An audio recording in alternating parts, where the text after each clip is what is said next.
Salam Sobat Ministry Channel, apa kabar? Semoga dalam keadaan baik-baik saja. Hari ini kita akan mendengarkan khotbah Pastor Daud Tony yang membahas tentang misteri roh kembar.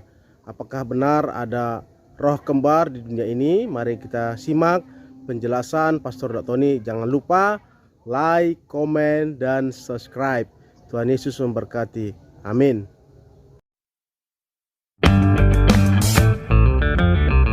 Kesalahan yang sangat fatal dalam diri Saul.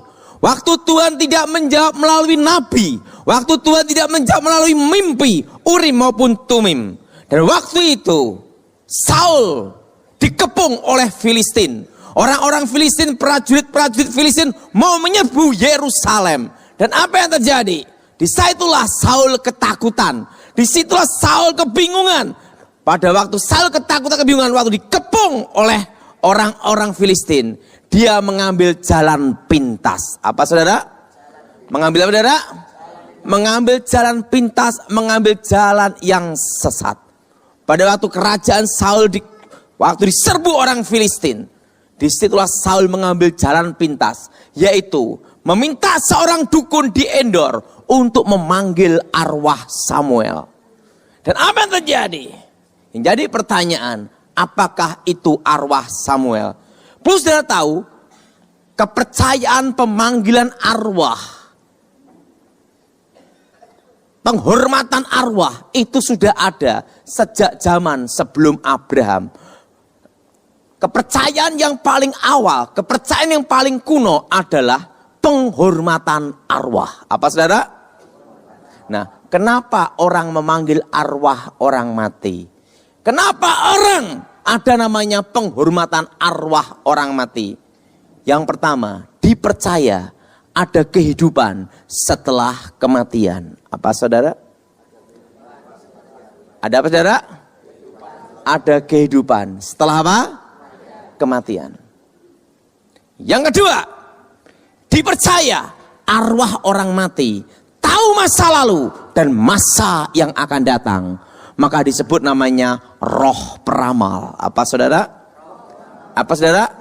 Roh peramal. Makanya ada orang pergi ke dukun untuk apa? Untuk diramal masa depan. Dengan apa? Roh peramal. Apalagi sebelum saya bertobat dulu, zaman SDSB. Zaman SDSB, kuburan bisa ramai semua, betul? Nah, orang gila ditanyain nomor, betul? Yang ketawa ngelakuin. Udah gila ditanyain. Nah, berarti yang tanya apa saudara? Nah, yang kedua, dipercaya arwah orang meninggal tahu masa lalu dan masa yang akan datang. Yang ketiga, dipercaya arwah orang meninggal, terutama orang suci atau dianggap sakti, bisa menjadi pengantara antara Allah dan manusia, antara dewa dan manusia. Maka ada yang namanya penghormatan arwah. Terutama di satu tempat yang dianggap itu pembuka desa, pembuka kampung, pembuka kota itu. Setahun sekali diadakan ritual penghormatan arwah, dibawakan doa-doa. Supaya arwah orang yang meninggal yang dianggap suci atau keramat ini menghantarkan doa-doa mereka kepada Yang Maha Kuasa. Dan kepercayaan itu sampai sekarang masih ada. Betul? Betul? Nah, bahkan di kuburan yang bukan saudaranya, bukan orang tuanya, tidak ada hubungan darah, hanya satu keluarga Adam dan Hawa. Di tempat kuburan langsung baca doa-doa di kuburan. Nah, untuk apa? Supaya doa-doanya arwah orang yang meninggal yang dianggap sakti atau suci ini menghantarkan doa-doanya kepada Yang Maha Kuasa. Dan kepercayaan itu sampai sekarang masih ada. Betul?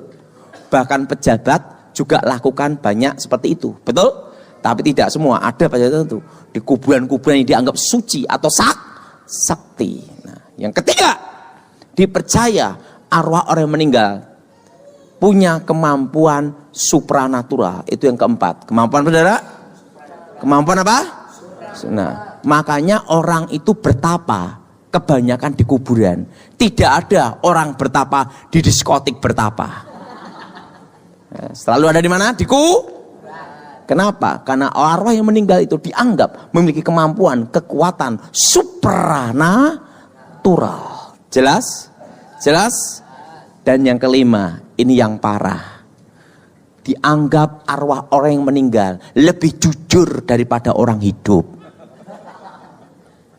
Contohnya, mimpi ketemu ayah yang sudah mati.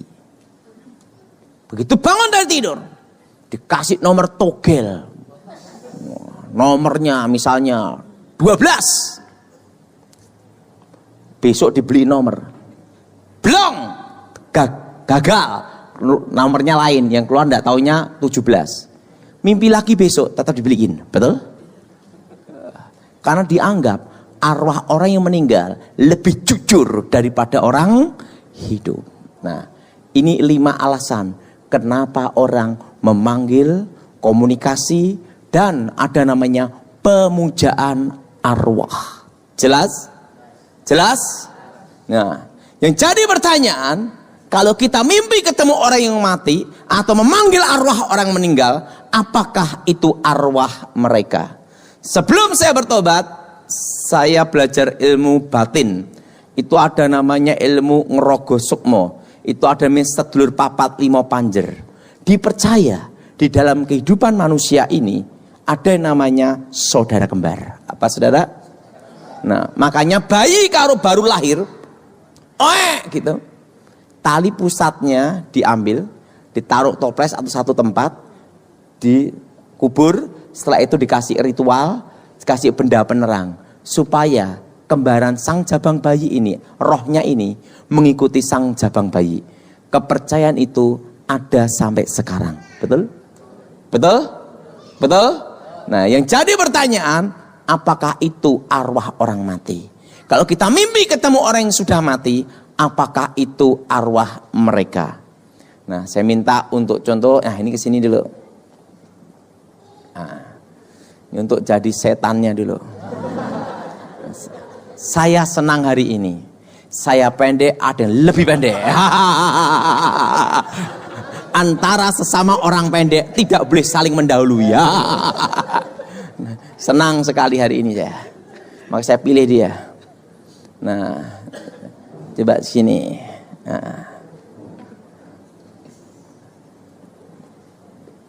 Ini jadi malaikatnya aja. Karena malaikat itu tinggi. Setan pen.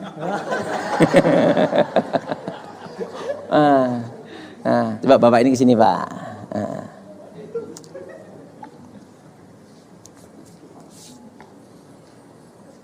Pak siapa namanya ini? Pak Dedi. Saya ganti nama Bejo aja. Ingat, ada satu nama yang bagus artinya, tapi malu orang menggunakannya, yaitu Bejo. Artinya Bejo apa? Selalu Tapi saya tanya, siapa yang mau kasih nama Bejo? Nah, Pak Bejo ini sebelum sebesar ini pasti pernah menjadi seorang bayi, betul?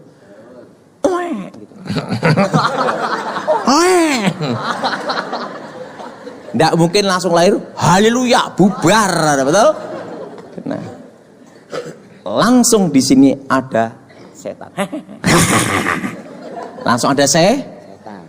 Kenapa ada setan? Ingat, iblis seperti singa yang mengaum-ngaum mengelilingi kita, betul? Langsung di sini ada malaikat. Haleluya. Haleluya. Yang jadi malaikat semangat jadi setan loyo. Kenapa ada malaikat? Ingat, malaikat Tuhan berkemah di sekeliling kita. Amin. Amin.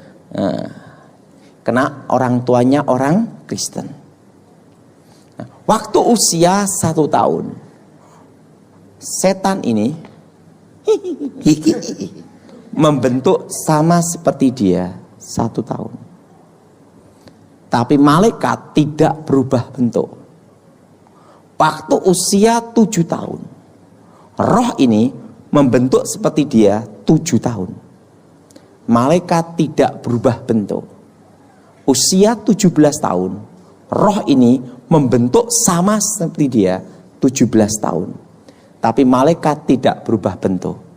Waktu usia 18 tahun, murtad dari jalan Tuhan, belajar ilmu gaib, ilmu ngerogoh sukmo. Nah, sekarang malaikat pulang. Kenapa? Murtad. Dia belajar ilmu gaib. Makanya orang rogo sukmo yang pertama kali dia lihat adalah dirinya sendiri. Sekarang bertapa.